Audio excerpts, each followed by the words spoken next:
मैंने कहा हाँ, उसने कहा ना। मैंने ज़ोर से कहा हाँ, उसकी ना सहम गई। मैंने और ज़ोर से कहा हाँ, उसकी ना बिखर गई। इस तरह पुरुष की हाँ स्त्री की ना को निगल गई।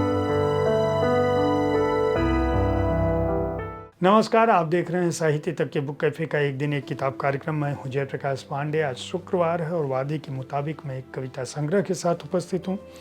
कविता संग्रह का नाम है फूल तारों के डाकिये हैं।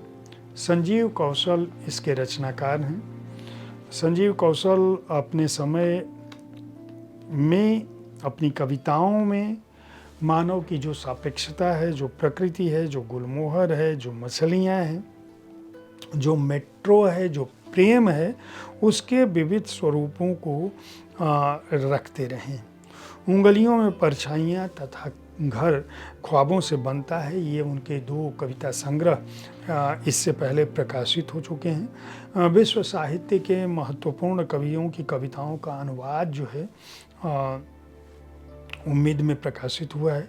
नरेश सक्सेना की कविताओं का अंग्रेजी में अनुवाद कर चुके हैं। जर्मन कविता के पूरे विकास क्रम पर आधारित एक अनुवाद संग्रह ख्वाहिश है नामुमकिन की, और ऑस्ट्रियाई कविताओं के अनुवाद का संग्रह नवंबर की धूप शीर्षक से प्रकाशित हो चुका है।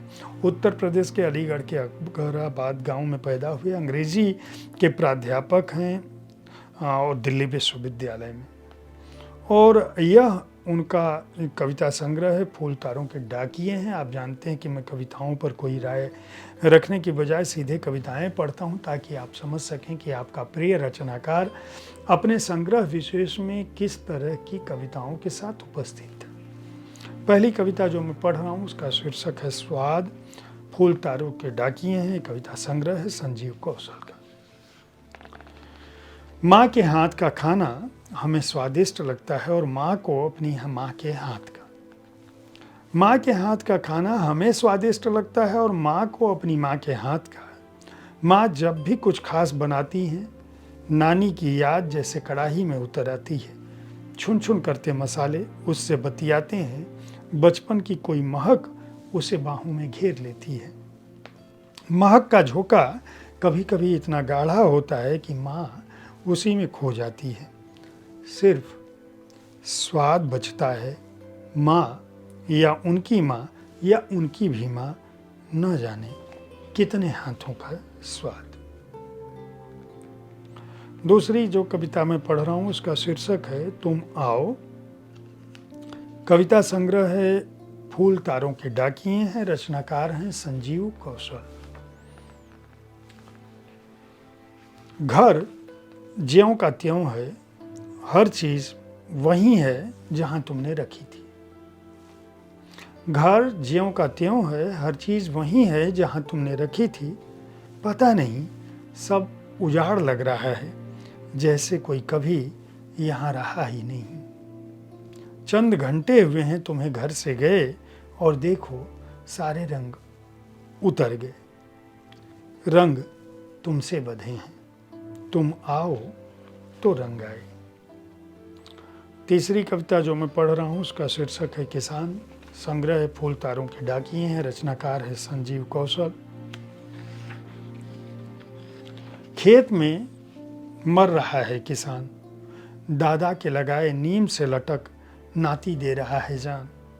फसल के दाम नहीं मिलते, लागत के पैसे नहीं निकलते। फसल के दाम नहीं मिलते, लागत के पैसे नहीं निकलते। कभी पाला कभी ओले खा जाते हैं, पानी नहीं है खेत प्यासे मर जाते हैं। मंत्री जी यह कैसे कह देंगे, जनाब को जवाब देने पड़ेंगे। मौत के कारण बताने पड़ेंगे, कारणों पर अमल करने पड़ेंगे। इसलिए चुप रहिए, गृह कलेश का आरोप मढ़िए और चलते बनिए। किसान मरता है, मरने दीजिए, मगर भाषणों में कमी मत करिए। किसान भगवान है, किसान अन्नदाता है, यह जाल उछालते रहिए। और चौथी कविता जो मैं पढ़ रहा हूँ संग्रह है फूल तारों के डाकिये हैं, रचनाकार हैं संजीव कौशल। उसका शीर्षक है माफी। कुछ बातें कहना चाहता हूँ मेरे बच्चे, मगर साहस नहीं होता। कुछ बातें कहना चाहता हूँ मेरे बच्चे, मगर साहस नहीं होता। जब तुम छोटे थे, जोश से भरे थे, जी भर दमा चौकड़ी करते, अपनी हंसी से घर को गुदगुदाते रहते। मैं जब भी किसी बात पर नाराज होता, गुस्से का फव्वारा कभी कभी तुम्हारी तरफ मुड़ जाता। गुस्से की बारिश में तुम भीगते, ठिठुरते खड़े रहते। तुम बच्चे थे, विरोध तो क्या, शिकायत भी नहीं कर सकते थे। कई बार तुम्हें बेवजह डांटा, कई बार पीट दिया। वो उठा हुआ हाथ, वो तनी हुई आवाज़, वो गुस्सा, वो झिड़की तुम्हारे आंसुओं के अपराधी हैं। क्या कहूँ मेरे बच्चे, हो सके तो मुझे माफ़ कर देना। लोक भारती पेपरबैक्स ने इस संग्रह को प्रकाशित किया है, जो राजकमल प्रकाशन का एक उपक्रम है। इस कविता संग्रह का मूल्य 250 रुपये है और पृष्ठ संख्या है 168।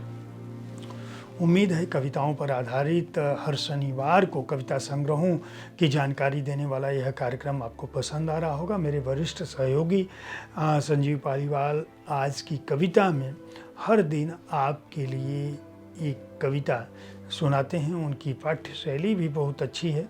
अगर आप कविताओं को सुनने के प्रेमी हैं तो उनके कार्यक्रम को सुनते रहें। अगर आप कविता संग्रहों के बारे में जानकारी चाहते हैं तो हर शुक्रवार को इसी समय इस कार्यक्रम को देखना न भूलें। बुक कैफ़े के एक दिन एक किताब कार्यक्रम में मैं हर दिन आपके लिए पुस्तकों पर आधारित कोई न कोई कार्यक्रम लेकर आता हूँ, जिसका उद्देश्य यही होता है कि आप पुस्तकों के बारे में जान सकें। रविवार का दिन आपके किसी प्रिय रचनाकार के साथ बातें मुलाकातें का है, उसके जीवन कर्म पर बात करता हूँ या शब्दरथी में उनकी कृति आधारित चर्चा करता हूँ। कई बार यह कार्यक्रम बुधवार को रात के 9 बजे भी आपके लिए प्रसारित होता है। साहित्य तक देखते रहें, बुक कैफ़े देखते रहें। इस कार्यक्रम के बारे में अपनी राय से अवगत कराते रहें। और बुधवार को जो कार्यक्रम 9 बजे मैंने कहा वह 8 बजे आता है, तो साहित्य तक के बारे में अपनी राय को अवश्य दें। कार्यक्रम में देखते रहें, पुस्तकें खरीदते रहें। धन्यवाद।